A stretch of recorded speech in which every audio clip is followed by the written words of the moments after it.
booy root ci teen wi genre mbott yi ngay gis di leen écarter mais on nous a amené des châteaux d'eau c'est ça la réalité quand on a rectifié le problème de l'eau dafa am ay feebar yu bëri disparaître lu mel ni le ballonnement xale yi di ballon am ay biir yu ngande yooyu kwashiorkor am tànk yi riñ ci ak yooyu mais ces maladies là ont disparu parce que c'était des maladies qui étaient liées à la propreté de l'eau mais loolu fii lañ fekk ñoom xamuñu loolu lu am réussite yooyu Kolda bi ma dëkk man malnutrition Alassane bi connaît Kolda là où j'habite si je vois des gens de Pastef di dóor ci Macky dama leen di ne yéen vous êtes amnésique wala xamoo leen lu xew Kolda la seule lumière que tu avais la nuit mooy borom kër gi am tuuti doole lampe bu muy def ci buntu këram mais toute la ville a été éclairée poteau solaire ak bi nga xam ne mooy électricité bi pavé globalement c'est la seule ville au Sénégal qui a presque un pavage intégral sauf dans quelques quartiers rares là lu mel ni Gadapara peut-être ak Sinthiane Toutour xam nañu dëkk commune yooyu mais tout le reste li ñuy woowee moom mooy le Kolda en profondeur PUDC dafa jaar Promoville jaar fa ak yeneen jaar fa ak Puma def fa ay merveilles léegi ñi xamuñu ko président def tournée dama Kolda nga naan tournée qu'est-ce que tu vas dire aux Sénégalais que oui Ousmane Sonko nous a mis à mal avec le FMI et je n'ai rien fait. Oui. Et moi j'aurais bien aimé dans ça ci tournée mais sax normalement. su fekkee dafa am projet yoo fay def c'est la boucle du Fouladou. Du Fouladou dans le MIF. Dans le MIF également la boucle du Pakao dans le. Il n'a pas fait Sédhiou. Il n'a pas fait Sédhiou parce que soo fa demoon véritablement di nga xam c'est ça les grands chantiers qui peuvent impacter parce que au-delà de la santé day impacter l'économie et l'économie roulant day impacter yeneen population et pourtant dañ ne Sédhiou c'est la dernière c'est la capitale c'est la région la plus pauvre du Sénégal.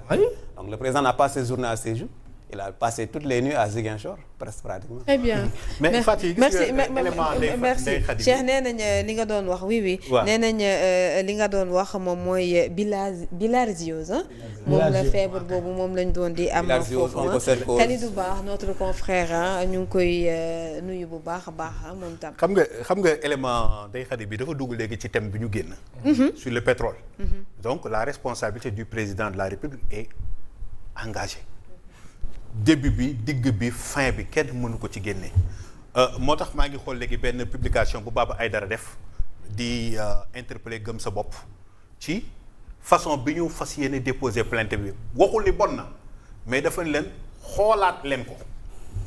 parce que ki nga xam ne ni moom moo am responsabilité c'est le président de la République. Porter plainte le premier ministre baax na. Mais aller au-delà du premier ministre, aller attaquer directement le président de la République. Et pourtant publication bi gëm sa bopp sànq la génn Baba Aïdara génn léegi pour réorienter joxe ci xalaatam pour aussi dire que ni le seul responsable c'est le président de la République boo jëlee ay pouvoir jox ko sa premier ministre chambouler lépp kenn ku ci nekk def lu la neex mënoo am résultat bu dul bii ñu am nii actuellement ci IT bi am ko aussi dans d'autres domaines am ko un peu partout donc actuellement li nga xam ne si ni moom moo di suggestion bi Baba Aïdara def jëmee ko ci communication bu gëm sa bopp c'est à prendre en compte pour moom mais aussi pour les Sénégalais de même que ñi nga xam ne si ni moom moo di les journalistes parce que aussi moom journaliste qu'il est mais c'est quelqu'un boo xam ne il est très impliqué ci les ressources minières pétrole et gazier bokk na ci les rares personnes depuis le début depuis ñu wax ni pétrole feeñ na ci Sénégal koo xam si da koo topp depuis le début parfois même moom lañ doon demander pour que mu indil ñu ay leeral ci les différents contrats pour que aussi mu saytu contrat yi pour que mu saytu même marché bi lan la joxe donc man su fekkee dafa génn non seulement li mu def encouragé na mais orienté donc damay wax ni c'est à prendre en compte léegi nag li des mooy moom it na gëstuwaat aussi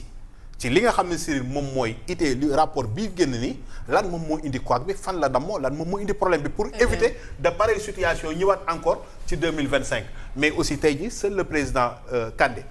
li ngay xaar ci moom mooy lu gën a rëy pétrole bi sànq da nga wax ni pétrole dafa bëgg bruit man je dis non le pétrole n'aime pas le bruit pétrole transparence la soxla mais pas le bruit parce que ñëpp mënuñu ci wax ñëpp mënuñu ci dem te fi pétrole ne ak fi ñu nekk sori na mais aussi pour indi ci lu mën a faire fuiter les partenaires day yomb mauvaise communication mën na indi ay problème wax ci lu ñu xamul mën na indi problème def ci lu ñu ci war a def mën na indi ay problème mais quoi qu'il en soit mooy transparence ci pétrole bi dañu ko soxla et loolu nag c'est à nos dirigeants ñoom la ñu soxla ñu teg loolu ci table bi wax tontu li nga xam ne si ni moom man nag dama jàpp ne Kader Sénégal instant bi dañuy dund équation bu simple à résoudre équation bu simple boo xam ne soxla mathématicien soxla professeur de mathématiques soxla ñu bëgg école. C'est pas un expert. C'est pas un débat d'expert. Ce n'est pas un débat d'expert. On n'a pas besoin d'un expert pour avoir la solution ou li nga xamante mooy la réponse c'est-à-dire sénégalais bi rek moom mooy dëggu rek. kese la Sénégal mooy jënd ak dëggu jaay wax dëgg rek te xam ne équation bu simple pour ñëpp résoudre ko xool dama ne kenn kase la kooku kase la yaa koy xame ji Sénégal ba xame ji ko fii ñu agsi fii tey kan moo fi toog waxi dette cachée ak yaa ngi ko wax ak li ñu jural kan moo fi waxoon ne ba dañu naan pépp li nga xamante ne mooy pipeline yi si wàllum pétrole bi manque nañ ko ba jaayi ji ko kan moo fi waxoon ne am na rapport ñu koy wëy ba coow li yëpp am ci Sénégal yëpp mu jëluñ depuis 2021 ba 2024 ci wàllum rapport bi kookal la kooku noonu mooy li nga xamante ne moo tax Sénégal tey mu agsi fii si wàllum rapport bi si wàllu li nga xamante mooy pétrole bi ñuy waxtaanee si wàllu li nga xamante mooy dette cachée bii c'est-à-dire kooku noonu ngay xam rek xam ne kooku mooy équation bi ku ko trouvé nag loolu la équation Sénégal amul leneen. soo ko beneen Bamba mooy ndax jaay nañu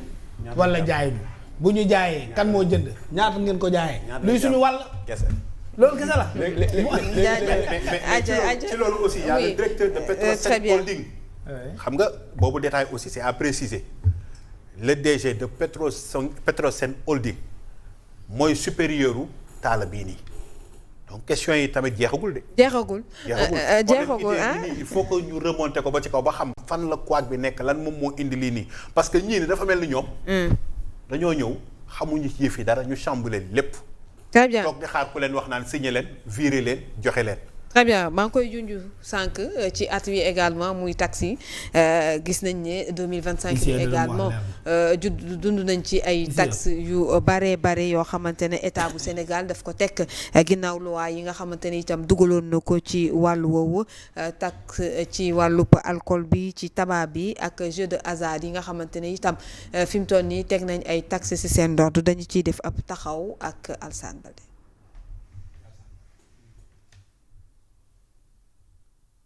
atum 2025 bii nag doon at bi nga xamee ni sénégalais duñ ko gaaw a fàtte gannaaw bu ñu amee ay jafe-jafe ngir lamb seen poos mën a faj seeni soxla waaye it ñu ràññeeku ci marché bi ay njëg yu yokku naka noonu it ay taxes yu yees yi nga xamante ni dugal nañ ko ci yenn produits yu ñuy jëfandikoo naka noonu it ci bien ak service yi loolee doon xemmemteefu autorités yi ngir mën a yokk gafay trésor public mi nekk ci ay jafe-jafe suñ sukkandikoo ci kàddu yi président de la république coppite yooyu ñu mën koo nemmeeku ca pooru Ndakaaru jëm ci wàllu douane gannaaw bu ñu tax yenn ci ay produits yu bawoo ca bitim réew ñu mën cee ràññee bu ci mujj nag lu jëm ci wàllu téléphone portable mi nga xamante ni yokk nañ lii di taxes yi ci téeméer boo jël fanweer ak ñeent mën a limite ay yokkute yu ñu nemmeeku gannaaw ay coppite it ci direction générale des impôts et domaines du DGID foofu it ay taxes yu yees ñu daal koy dugal ci yenn ci ay produits ñu mën cee lim li nga xam ni mooy muqi mi alcool bi naka noonu ay jeux de hasard ak ñoom it seen duñu fàtte it double taxation bi nga xamante ni nemmeeku nañ ko ci wàllu transfert d'argent yi raf ci dolli it subvention yi nga xamante ni dàqal nañ ko